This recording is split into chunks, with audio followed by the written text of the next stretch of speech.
Vamos iniciar agora a apresentação. Meu nome é Fernando Gentil, sou professor da Universidade Federal de Pernambuco. A gente vai apresentar um projeto que está sendo elaborado em parceria com a Argentina, que a gente está aqui com uma pessoa da Argentina, e Gislane, que é do Rio de Janeiro. Então, a gente tem a professora Gislane Menezes, da Universidade Federal do Rio de Janeiro, Juan Peruca, que é da Argentina, está agora residindo no México, lá em Chiapas, e vamos apresentar um projeto. Eu sou o Fernando Gentil, daqui de Recife, eu estou falando. O projeto da gente ele tem pensado discutir a importância da educação financeira para pessoas idosas.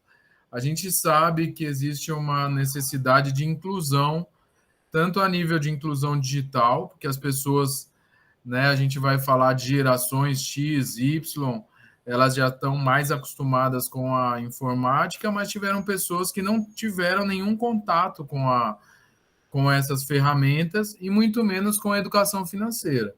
Então, a nossa proposta aqui a professora Gislane vai explicar melhor, e nossa proposta principal é apresentar para a Colômbia, né, que é nosso vizinho, nosso parceiro institucional, ideias para discussão. Então, trazer para a realidade da América Latina a ideia de educação financeira direcionada para pessoas idosas, né? Em espanhol, pessoas maiores.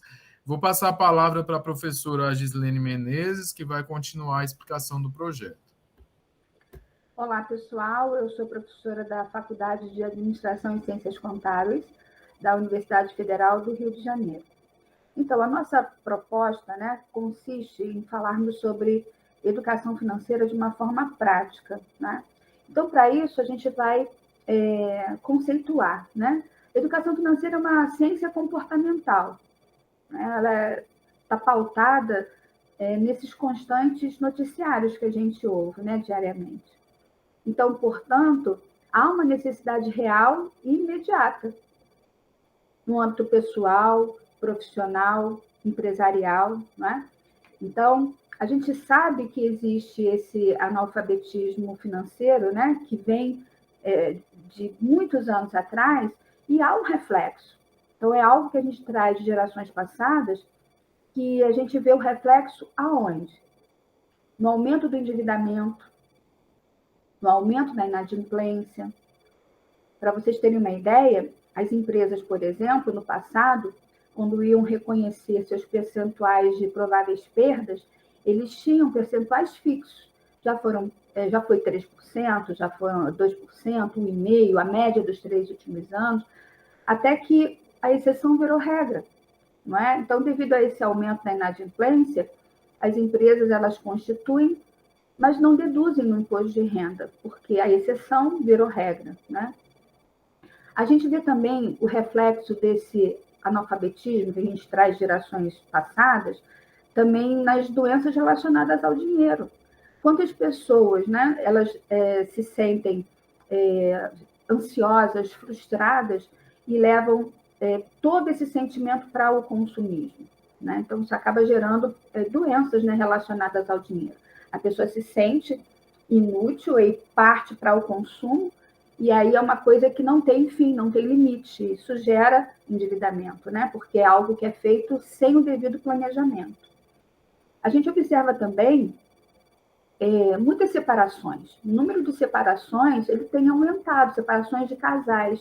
Então, onde você assistir uma TV com a separação, serão pelo menos 2 TVs. Então, aumenta também, né, essa questão do problema financeiro em função dessas separações, porque quando você não planeja e não entra em um consenso familiar, começa a haver conflitos e aí isso gera problemas, né? Então, esse analfabetismo, por falta de conhecimento e comunicação, vai afetar diretamente as famílias, né? E quando a gente está falando de família, a gente está falando de jovens e crianças consumistas, né? A gente está no mês de abril, no início do mês a gente teve a Páscoa, né? Muitas crianças não foram ao mercado, porque é um apelo, né, para o consumo sem sem um raciocínio prévio. Às vezes as pessoas compram aquele ovo de Páscoa super caro, podendo comprar barras de chocolate que sairiam mais barato e, de repente, a mesma qualidade, o mesmo produto, mas devido ao formato, você acaba pagando mais caro, né? Então, há decisões que precisam ser tomadas em família, em função de todo esse apelo, né? E a gente vê também aposentados, né? Pessoas idosas vivendo com dificuldade para se sustentar, porque elas não conseguem prever, por exemplo, controlar o percentual do aumento dos seus medicamentos, por exemplo. Então, há uma necessidade de realmente visualizar o que se precisa gastar, o que é realmente necessário gastar, né? E a gente tem aí N outros reflexos, né, desse analfabetismo financeiro nas nossas realidades. Então, a educação financeira, enquanto uma ciência comportamental, ela vem, dentro desse nosso projeto, pautada numa metodologia conhecida como DSOP. DSOP. E o que significa? O que significam essas 4 letrinhas, né? O que é a metodologia DSOP, essa metodologia comportamental, né? O D significa diagnosticar. Então, no primeiro momento, cada um de nós vai levantar uma planilha e ali elencar todos os seus gastos. Além de ter essa consciência de como está a situação hoje real, ela vai traçar um percentual. Você traça linha a linha todas as suas despesas e aí você tem um total. Cada uma dessas linhas você vai correlacionar esse todo e aí você vai ter um percentual de relevância. Com isso, você passa a ter um diagnóstico da real situação naquele momento, né? E, inclusive, sabendo aonde que você está gastando mais. Então, há essa questão da consciência de como estamos hoje. Então, o D seria diagnosticar. O S vem de sonhar, não é? Dentro dessa metodologia, uma coisa importante, além do diagnóstico, é o sonho. O que você pretende fazer? Não é? Lógico, há sonhos que não demandam recurso. Eu sonho em agregar minha família, eu sonho em ver aquele grande amigo, aquela grande amiga, né? Eu sonho em receber determinadas pessoas em minha casa, né? Dar um abraço, isso aí não tem preço, tem um valor, né? Mas outras coisas você precisa realmente ter recurso. E aí, no sonhar, você vai estabelecer a sua meta, né? Eu quero um carro. Isso aí demanda recurso. Então, não basta apenas sonhar. Aí vem o O de orçar. Porque lembra aquele carro? Lembra aquela viagem? Então, isso tem preço. Então, no caso do carro, qual é o valor do carro? Qual é o ano do carro? Quais as despesas acessórias ligadas a esse carro? Ele vai ter seguro? E a manutenção? Então, tudo isso tem preço. Então, você precisa saber o preço, o tempo que você vai levar para realizar esse sonho, né? Então, o sonhar, não basta sonhar e fazer oração, né? Na palavra oração está implícito ação. Então, quando você fala em sonhar, você imediatamente pensa em orçar, e aí vem o O, né? Tem o P, que é o poupar. Então, você tem o diagnóstico, o sonho, o orçar e tem o poupar. Então, no orçar, você sabe quais as etapas, quais os preços, né? Então, o próximo passo seria o poupar, né? Então, o DSOP vem de diagnosticar, sonhar, orçar e poupar. Então, dentro dessa questão do poupar, a gente lembra de uma metodologia, de uma outra metodologia, né, que consta num livro muito interessante do Carlos Wieser, onde ele fala poupar na origem, que poucas pessoas fazem isso. Geralmente a gente recebe, né, o nosso pagamento, nosso provento, e a gente usa, o que sobrar, poupa, não é verdade? Então, nesse caso aqui, no poupar na origem, você faria o oposto. Primeira coisa é estabelecer um percentual para remunerar, né, esse seu tempo, digamos assim. Então, você vai poupar na origem 10%, 20%. Então, primeiro você separa e o restante você administra, né? Então, a metodologia DSOP, ela é uma metodologia prática, uma ferramenta prática de comportamento humano. Né? Então, para quem que ela é? Para educadores, alunos, para a família, não é? É principalmente uma ferramenta de sustentabilidade financeira, não é? Vai gerar o quê? Por que você vai utilizar essa metodologia? Ela vai levar as gerações futuras mais saudáveis, não é? Sustentáveis financeiramente. Né? Então, o aprendizado e a aplicação prática de educação financeira vai contribuir para você administrar melhor as suas finanças, né? Em todas as vertentes. Então, você vai ter uma vida provavelmente mais tranquila, equilibrada, né? Sob o ponto de vista social. A partir do momento que você conhece ferramentas, né? E aí você vai saber exatamente aonde investir, como investir, quais os produtos são mais rentáveis, né? A gente sabe também que muito é falado em empreender, então uma outra alternativa também seria, por que não empreender, não é? E para tudo isso precisa ter diagnóstico, orçamento, né, e planejamento. Bom, uma vez utilizada a metodologia DESOP, qual seria a consequência disso, além da tranquilidade e do equilíbrio? Você vai ter o empoderamento social, não é? A tão sonhada independência financeira. Então, isso vai levar ao quê? Ao bom uso do sistema financeiro, né? Vai te levar a uma realização pessoal e, por que não, profissional? Porque nunca é tarde para a gente recomeçar, para a gente desenvolver um novo projeto, né? E realizar os nossos sonhos, porque a vida começa agora, nesse momento, não tem idade, né? Então, você pode ser um jovem, você pode ser um idoso, não é verdade? Mas você não pode deixar de sonhar, porque aí você deixa de ser idoso e passa a ser velho. Então, a velhice vem quando você deixa de sonhar. Então, sonhar não custa nada, né? Em termos, assim, de forma romântica falando, mas a gente sabe que sonhar custa. Então, para isso, a gente tem que fazer uso de ferramentas que nos auxiliem nesse momento.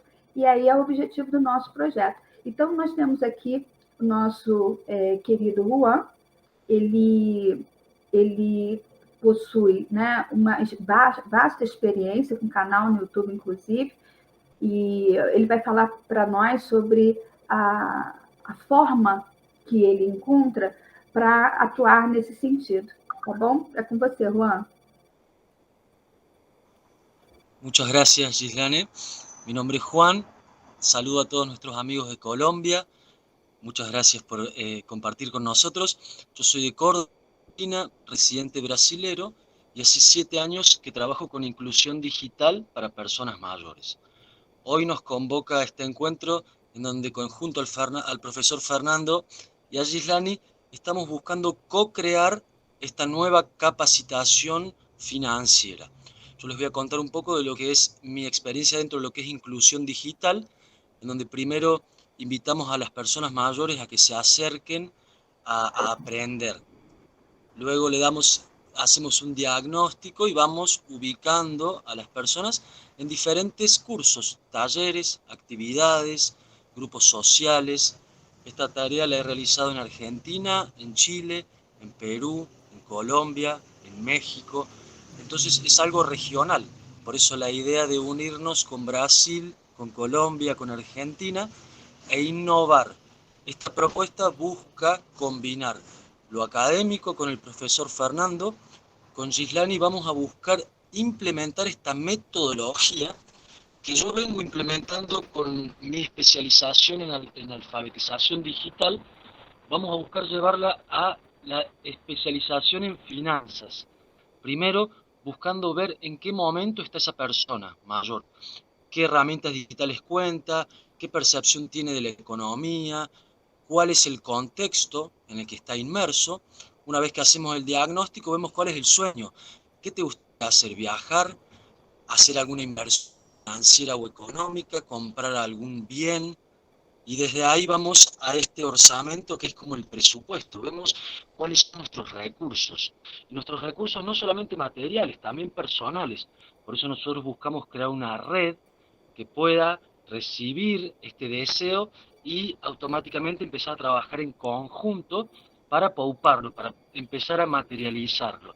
Entonces, nuestra propuesta con esta capacitación de educación financiera es incluir a las personas en el mundo digital a través de las aplicaciones y a través de esta red de profesionales asesorarlos en finanzas, en inversiones, en actividades gubernamentales, cuáles son las aplicaciones necesarias para interactuar con los ministerios de salud, de educación, de acción social. Entonces, bueno, básicamente queríamos presentarle hoy nuestra idea, nuestro proyecto, quiénes somos, esperamos encontrarlos pronto y le comparto la palabra al profesor Fernando.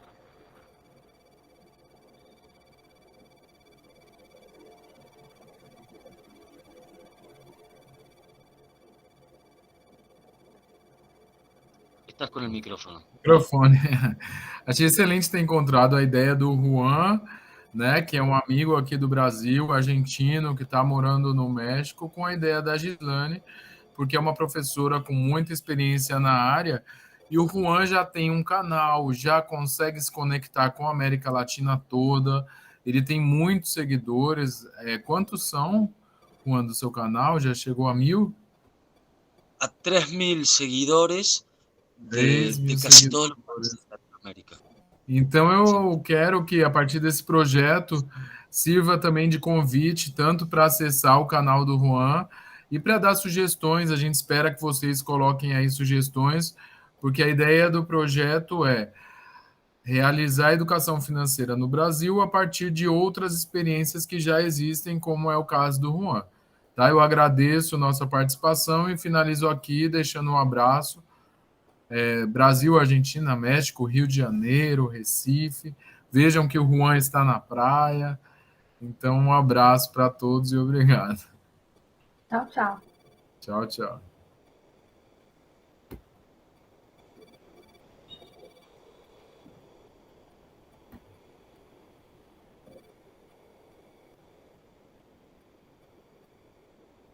Fechou a gravação?